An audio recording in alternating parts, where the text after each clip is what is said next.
beautiful music, huh? All right, so we're working on success this month. Everybody enjoyed last Sunday? Yes. Remember, success is the idea that we can accomplish. It allows us to create. So we worked on that. And I know you took that out with you into your week. Did some positive thinking. We talked about our thoughts, when they are charged with emotions, become creative.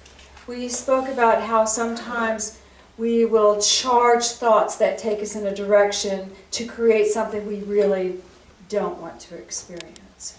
And so to be aware of what we're charging, and then also we talked about what we want as our result, our payoff, our investment. And to be just mindful of that entertainment isn't always creating. And remember, okay. Good. All right.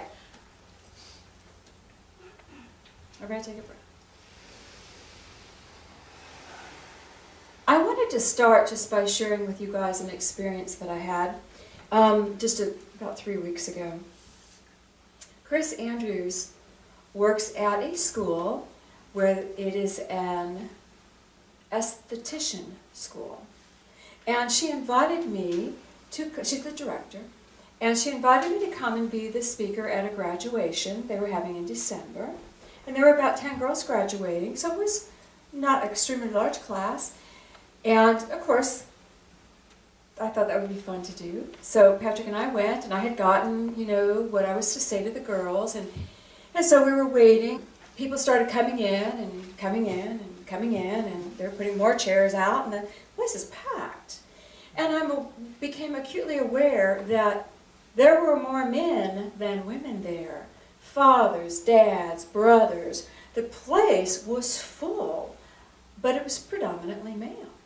And I went, oh my goodness. I sat down for a second. I said, okay, God, I have prepared what you asked me to prepare, but I really was going to speak to the girls, And Spirit said, change nothing. You give what I asked you to give.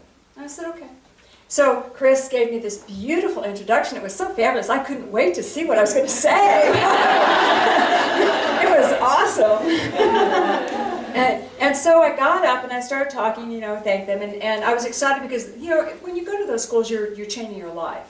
It's like they're at the precipice of doing something totally different. And so I shared with them how I had done that at one point when I had been called into the ministry and had to leave behind one life and move into another. And I was going to share with them just some things that had helped me. So I started telling them about, one of the first things that I remembered was Napoleon Hill's book, Think and Grow Rich. And it has a little poem in it that virtually says, anything I ask of life, life will willingly pay me. So I started to tell them about what you can earn as you go out into the world. You can actually set your own fee. You're not limited by what your boss tells you he's going to give you. You can actually set your price, and you can ask the universe to bring that to you. And as I'm talking, every single male locked into me with eyes wide open. And there was not one thought of what's she doing, I'm getting... They were locked into me and listening to every word I had to say. Every word. There were a couple of girls chit-chatting among themselves. I later realized they were students, graduating students. But the men were locked on. And so I just started talking about, as we set our price, the universe will pay you $1 million. But you must give $1 million worth of service. And the idea of success begins with the mindset of value, how you begin to value yourself. And I'm talking to the girls about they've reached the mountaintop. They may have stumbled along the way. Someone may have dragged them up a couple of times. But they all arrived, and they were all equal, and they were all valuable, and they were all important. And the men listened. They listened. The mindset of value. And then I spoke to them about how do you find value but finding love in your work. So I told them about my esthetician Waleska Bonet. She's not with us today. She's a member of our church. And I told them about how I faithfully go and have my eyebrows tinted and my eyelashes dyed. I'm really rather fair. Faithfully. But I had not had a facial in probably 3 years. And about 3 or 4 months ago, I went and had a facial. I was on her table. She was, and it's about an hour. And she's working on me, and I am in awe. Oh my goodness, it was amazing. Her touch was magic. I didn't want her to take her hands off of me. When she'd move to get something else, it's like, oh, no, put your hand. And as I'm sitting there, the thought in my head was, how could I have denied myself this pleasure all these years? How could I have denied myself this? And after the facial was over, I sat up and I looked at Waleska and I said, Waleska. And she goes, I know.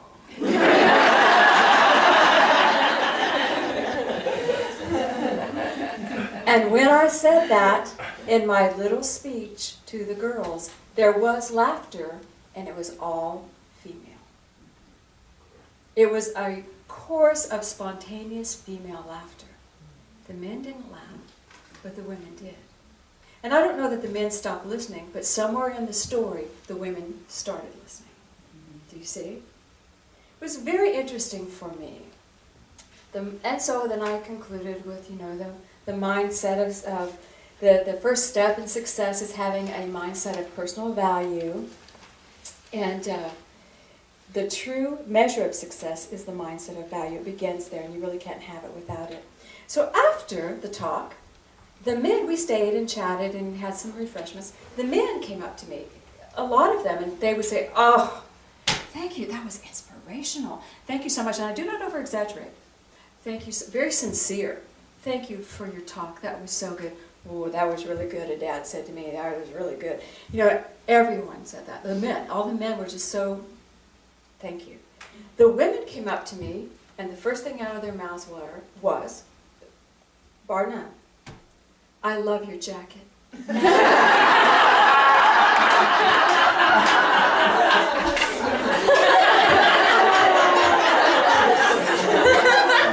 And this is the jacket.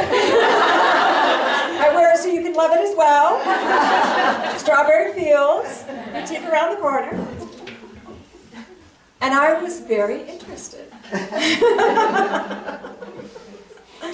And then the girls might have said very cliply, oh yeah, thanks for the talk, but they were more concerned about my jacket and not really about the words that were said.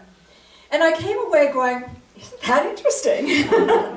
But I thought it was the epitome of our left brain and our right brain. The epitome of the logic center, which was represented by the male. They were locked in. How do we do this, Cindy? Talk to me. Give me 1, 2, 3.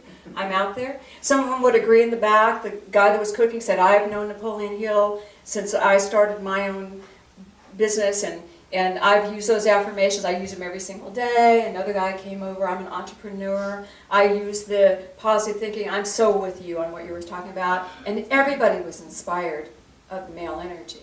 But isn't that how our left brain operates when we're in a space where words are coming at us that give us a different picture? The brain goes, ooh, that's pretty cool. And then what does the emotional aspect of us do? Yeah, I don't know if I'm aligned with that or not, because you're really not taking me into consideration here. Think about it. Think about in marriages when the guy goes, I've got this great idea, follow me. And the wife goes, okay, so what am I going to get out of it? I'll get you a cool jacket. Okay, off we go on the trip. And there's no jacket. And what does the girl say to the guy? Hey, I didn't get my jacket. I do not trust you ever again.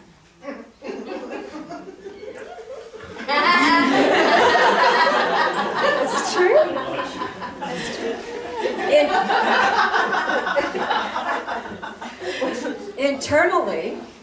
Internally, we call this sabotage. where our mind is going one way and we're off cooking, and then we realize we have just tricked ourselves in 1,000 different directions, and we don't know why. And we go, I have sabotaged myself. I always sabotage myself. Anybody ever do that? Why do I sabotage myself? What we're doing is we're going in a direction with the logic and the thoughts, but we have not included the passion and the desire body. We have not included it to give it a payoff. To give it a payoff. Do you know? When I finished the story of Waleska, I explained to them what Waleska actually said to me after she said, I know. She said to me, you know, my facials have changed since you taught me to open my heart. Because she comes and she did our healing class, and she goes, there's a big difference. I feel it when I'm working on people. They feel it. They tell me about it. Big difference. And I shared this with the girls and told them,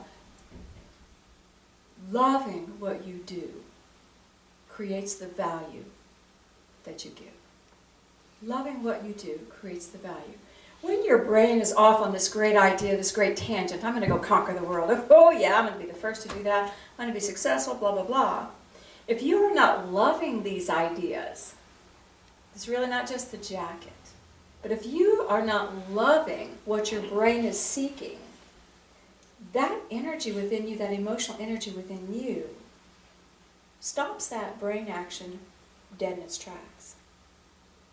Do you understand? Loving what you do. How often do we force ourselves to do stuff that we do not want to do? Okay. If we're doing it daily, then you know that your emotional body, your right brain, that feminine aspect of self is not happy. Just flat not happy. And this is what Spirit said. When the left brain is embracing a new idea and expanding, it is quite possible that the right brain or the emotional body is possibly chatting it up somewhere. Chatting up themselves. Just chatting away. Just like the two little girls. Totally not paying any attention because they know who's got the power. Think all you want, brain. Go ahead. Think all you want. But I know when push comes to shove, I'm going to trip you. Because you need to take me into consideration.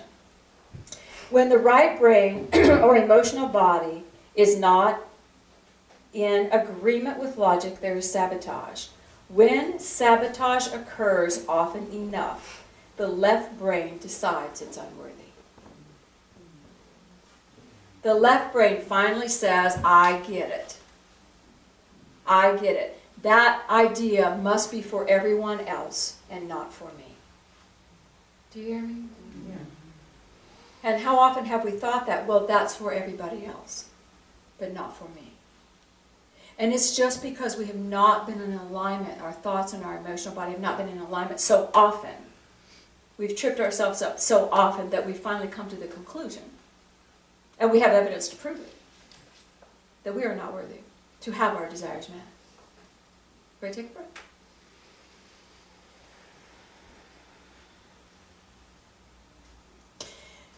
The answer again to bring these two together is love what you do. Love what you do. We have a new little affirmation around here that, we had our little office meeting in January. And we said, we're going to love what we do. We're going to be happy and enthusiastic. And so I'll go out to Bonnie and she goes, I'm trying to love what I'm doing here. I love this stuff. But she gets stuck with the numbers. And she's doing money and trying to find everything. She goes, yeah, I'm trying to find love in here. But she's been doing a great job. Great job. With something that is inanimate. Something that is putting numbers together, facts and figures. Love what you do. Do you feel that energy inside you? Love what you do. If you want to ask the universe for $1 million, give $1 million worth of service. Love what you do. When you love what you do, actually love what you do, you really don't even think about the money you're going to make from it. Do you realize that? You're in it. You're all in. You're happy. When you don't love what you do, you are counting every penny. I just gave 5 cents there. I'm not giving that because you're not paying me for that. Do you see what I'm saying? You've paid me X number of dollars, and that's all I'm giving. And I'm clocking out because it's time, because I don't love what I'm doing. And our whole idea of success and prosperity has just become constricted. When you love what you do, those two fields, that emotional, love the jacket field, and that, oh man, I can strive to be fabulous, top of the mountain, absolutely wonderful, come together. And as you give, you may get a paycheck of X number of dollars, but the universe brings the greater. You will be blessed more. It just happens. It comes to you in unexpected ways. And eventually, the deposit going in increases. Because there's unconditional love being shared. You see? Success starts with a mindset of value. And the mindset of value starts with us taking that idea of unworthiness and setting it aside. Just because I have tried... Okay, how many of you, when something doesn't work, keep doing the same thing to try to make it work? Oh, yeah.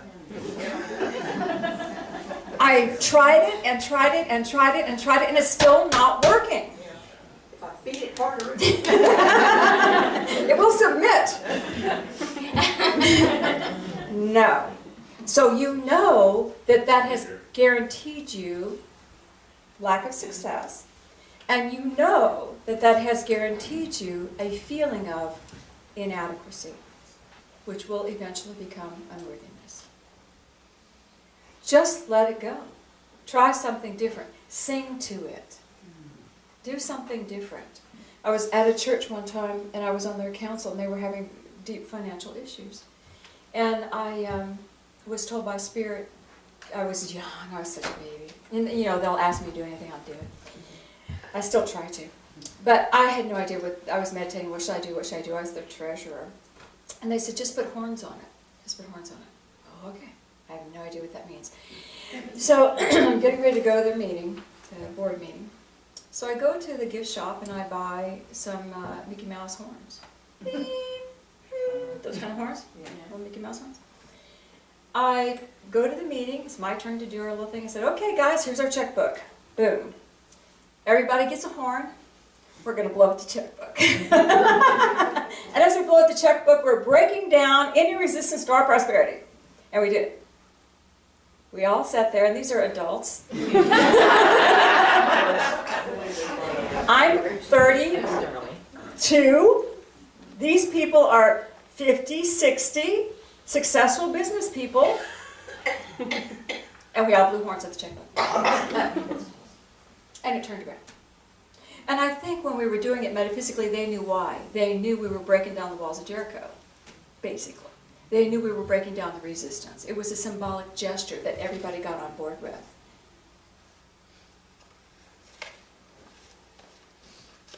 It was a moment of us coming together to expand. Okay, back on track.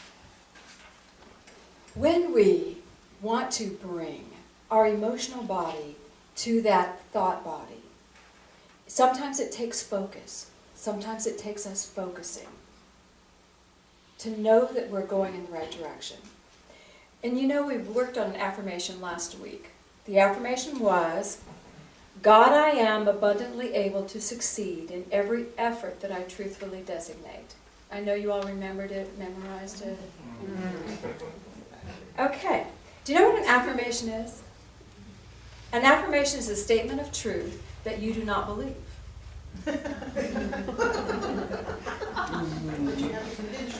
It's a statement of truth that you have not accepted as true, that you say it until you embody it. You say it until the words you're saying, left brain, become charged with the energy of your passion, right brain, and it becomes true for you. And you repeat it, and you repeat it, and repeat it until it becomes true for you. And the more energy you put into it, the more alive it becomes. Some of my early teachers would always do it with gritted teeth. I am not poor, I am wealthy, you know. However it works for you. Affirmations are statements of truth that you are trying to get real, make real for you. So the affirmations we're working on today are, God, I am the exact knowledge that goes with the ability to succeed. That's my men. God, I am the infinite love that attracts all substance to me that brings forth my success. That's my women. On the back of your bulletin, in a little box, you will see the 2 affirmations of today and the affirmation of last week. This is in a blue box on the back of the bulletin. Do you see it? Yes. All right. Thank you. You're welcome. So God, I am able to succeed in every effort I designate. We talked a lot about that last week, designing what we want. And God, I am the exact knowledge that I need that goes with the ability to succeed. I am that. I am the infinite love that attracts all substance to me and brings forth my success. Can you see how now we're bringing it together? All right. So when you say these affirmations, which I would encourage you to do so, are you calling forth anything specific? What are we doing with these affirmations? We are bringing ourselves away from the idea of incompetence and unworthy, and we're pulling ourselves into a space of fertile consciousness. Don't you know anything else you say after this going to be planted in fertile ground?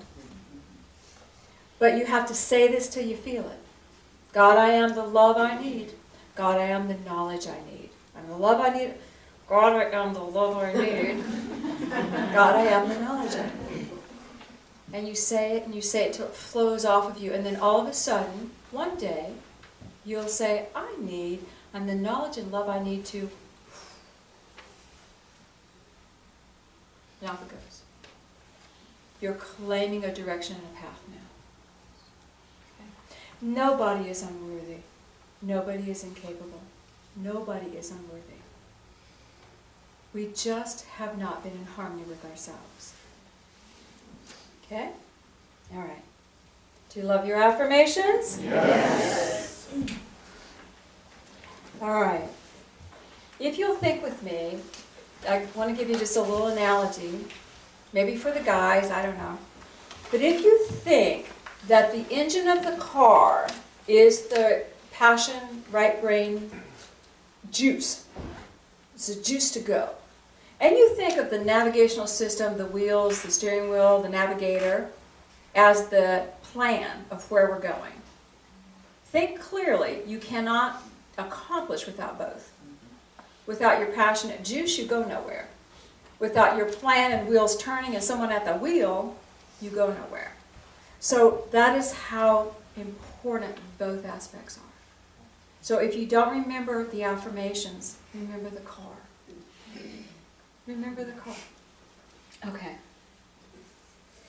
Back to what you value. Back to love. You know, we wake up this morning, it's a beautiful day. The sun's shining. Thank goodness we live in Georgia, where our winters are almost over. And we're very grateful for this. And we have a beautiful world that we can walk in every single day. And we can take our light into the world. And the magic of this world is you get to experience whatever you want. You can hang back with a group that might need your help and serve them for a while. You can go off on a solo flight and do whatever you want to do. But you get to pick. You get to pick. And every morning when we get up and we've turned to the sun again and the sun's shining in our face, we get to breathe. Every morning could be a new direction. Every morning. Every morning could be something different if we chose. How many of us can honestly say 20 years of our lives, 10 years of our lives, we made no change? We did nothing different. And it collapses into one lesson learned. That was our experience. Collapse it down, that was it. And we are here and we are alive. You know, the knowledge that you have when you become seasoned is vast. And the most important thing that you understand when you become seasoned is get on the move. Get up and move. Don't get stuck in stuff. Don't make stuff more important. Move. Fulfill yourself. Follow your heart. Have life. Have life. Don't spend 10 years doing something you don't love. Have life. Don't wait till you're retired. Oh my God, you'll be tired. If you're living, you'll never retire. Because it's life. It's life. You know, there's not anyone who's seasoned that won't tell you, get up and get going. And make sure you're happy. Dream big. Feel great. And when the segments come, it'll be 2 years this, 2 years that, 2 years this, 2 years that. I did fun, I had fun, I had fun, I had fun. I grew, I grew, I grew. You see? We do not want to be the same person. Do you want to be the same person? No. We want to grow and evolve. All right. Success. Success. Do you feel that you're capable of being successful? Yes. And what is success? It's having the knowing that I can accomplish whatever I choose, whatever I truthfully designate I can accomplish. I do my mind, I do my heart, and I can accomplish. Say, I am successful. I am successful. Now say, God, I am successful. God, I am successful. Which feels better? God. You are the child of God, and you came here to be successful. Can you feel it? Yes. All right, let's go within.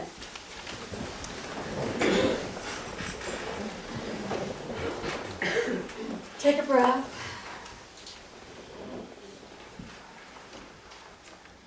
And I want you to feel a beautiful, beautiful, bright light. Just a bright light coming down and just engulfing you.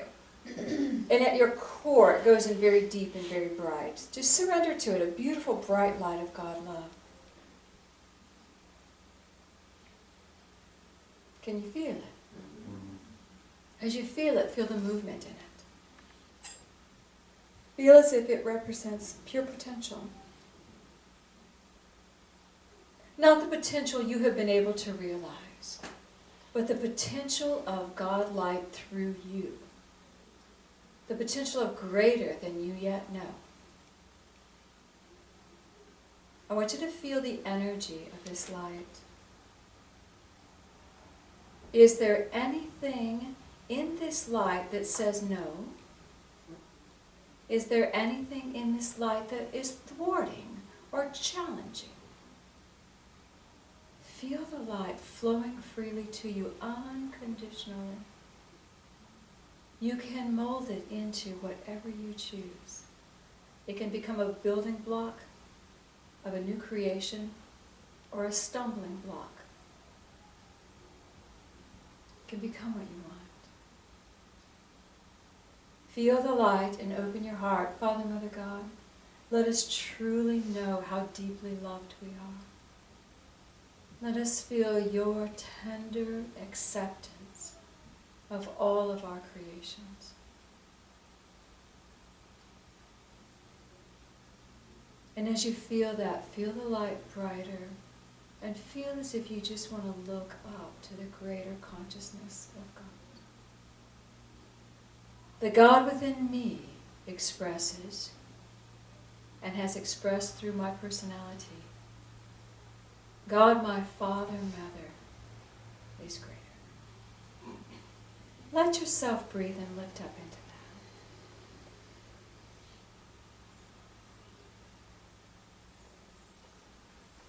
that. God, I am success. I have succeeded in everything I have truthfully designated. Now I choose to designate something that I love to do. I want to choose something that I will love to do. Can you feel that beautiful light, that white light buzzing in your heart now? Can you feel it just beginning to vibrate in the cells of your body? I choose this. I want to do something I love to do. And feel the beautiful love of God engulfing you, whatever you choose. Whatever you choose is fine. God, I ask that your light just enfold each one of us. I ask that the energy of sabotage be lifted, the energy of unworthiness be lifted, that we truly can feel the alignment of our mind and emotions as we choose love. And we thank you. Feel the love surrounding you. Let your focus come back to your chair, to your body. But I want you to notice your energy field. It should be still filled with that light. Can you sense it? You are ready. And in the light, feel all your guides and teachers. In that light, feel the presence of Jesus Christ. Whatever you choose. Choose love. Thank you. Take a breath. When you're ready, you can gently open your eyes. Well, you know what your homework is? It's to take your bulletin home with you and read your affirmations. And as you read your affirmations, you may think of the car. You may think of the girls loving my jacket.